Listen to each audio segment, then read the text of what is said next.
จ้ะศรัทธาญาติโยมทั้งหลายวันนี้ญาติโยมพี่น้องลำปางมาร่วมบุญพระป่าสามัคคีสมาคมนักจัดรายการจังหวัดลำปางแล้วก็ลวดมาหอมก๋วยเตี๋ยวลวดมาหอมฟ้าเพดานลวดมาหอมหลายอย่างเนอะมูนี่ลูกนี่ ติดนี่ทางอากาศฟังวิทยุไข่หอมนั่นไข่หอมนี่ก็เลยแปะเอาก็มีปัจจัยมาร่วมบุญนะบางพ่องก็หอมฟ้าเพดานที่จังหวัดน่านบางพ่องก็หอมพระป่าธรรมยาตราแล้วก็บางพ่องก็หอม พระป่าสมาคมวันนี้ขอบคุณทุกคนทุกท่านเนอะเดี๋ยวจะได้ฮื้อสินฮื้อปอนรวบรวมทีเดียวไปเลย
เดี๋ยวนี้อันเขาเดือดร้อนเก้าอี้ปอ เก้าอี้นักคนมันนักกว่าเก้าอี้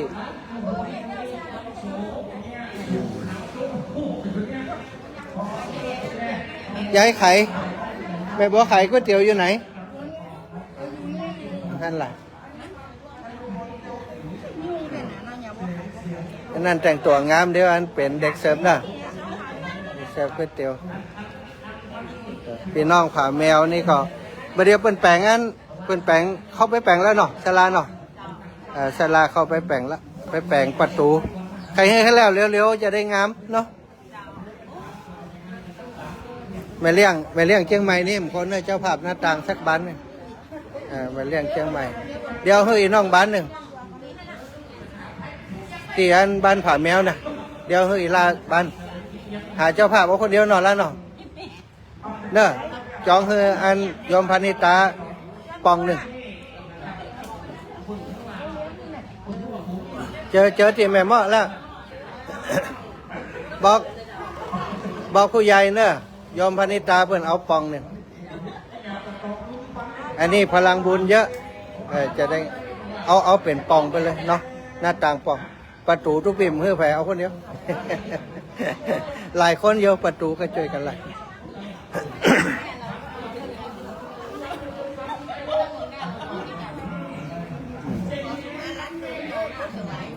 เรียบอันนี้ของไผ่นี่ ก็จำรวยแม่ถนอม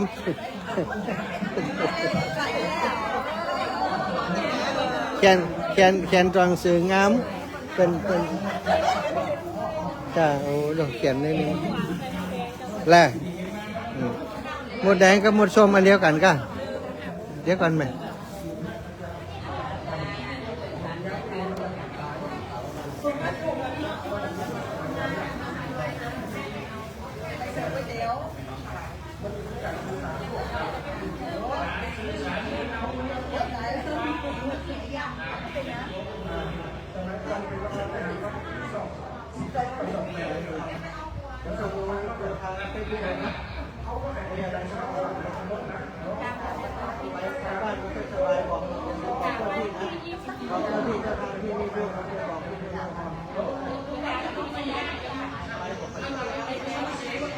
ทั้งคุณกับมวลแล้วเนี่ยปั่นป้อนยอเนอะขอบคุณทุกคนที่ติดตามและก็ช่วยเหลือกันท่านวันนี้ก็คนหมู่เฮาที่ฟังรายการบ้านกันนะมาหลายหมู่บ้านหมู่บ้านกันกันมีตื่นบ้านกันแล้วก็ขอบคุณทุกคนท่านนะ บุญกุศลเนี่ยจะมาผ่านในทุกเดือนทุกโรงปีนี้จะเดิน3 เดือนนับเพื่อครบ3 เดือนแล้วก็จะพักอีกวันใดก็บอกว่าจะไปยังไม่ได้จากนี้ไปจะถึง3 เดือนไม่ได้ไปวันสุดท้ายของการเดินทุกโรงจะเดินกลับมาที่วัดพระพุทธจะย้อนหัวเอาขึ้นด้วยกันแต่วันที่12นี่จะเดินข้าป่าไปชุดหนึ่งแล้วก็วันสุดท้ายเดี๋ยวเราเดินเรียบร้อยแล้วคนที่เป็นพ่อมาในตัวแดงเขาจะมอบให้เองเดี๋ยวทุกคนมารวมกันได้วันสุดท้ายนะ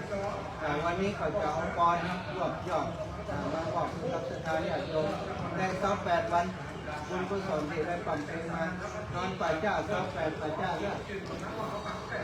วันนั้นโยมถามว่าอาจารย์นี่อาจารย์นู้น62เกือบจะ63ได้เลยเนาะเขาจะเล่น63คุณเขาบุญแทบตายเขาคุณคนนั้น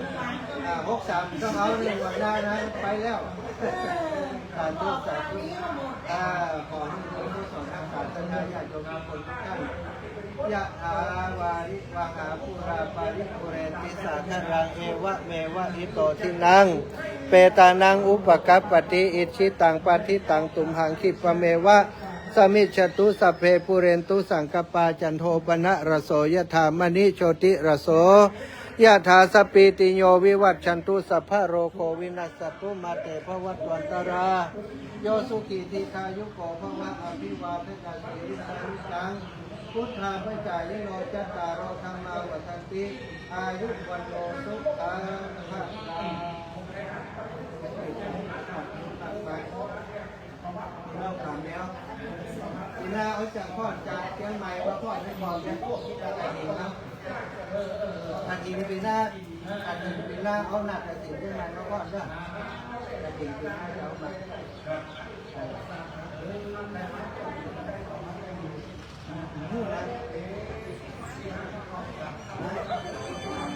อยู่ของคนเดียวกับเป็นคนเดียว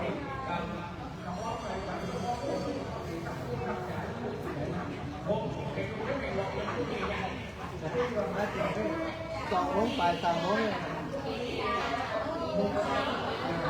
ต้องสงสารเลยเนี่ยเดินไปส่งอะไรอาวรบอกว่าไม่เอาเดี๋ยวจะตีนะไม่เอามาเลยแล้วให้น้องหมีแล้วงานไม่เอาน้องหมีคนนั้นสงสารมันน่ะตาละห้อยเลยตามอาจารย์ไม่ยอมรับส่งไปถึงจุดที่เจอมันนะมันก็จะตามมาอีกบอกว่าไม่เอาทำหน้าโมโหมันก็หมองเลยแหละมันอยู่ตั้งไกลน่ะอาจารย์แอบส่องไปดูมันก็ยังเงยมองอย่างนี้คิดยังไงมันเนาะ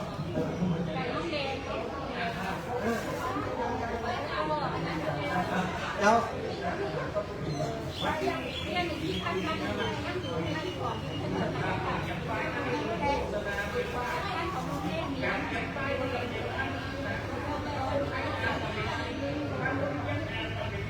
มีมาพูด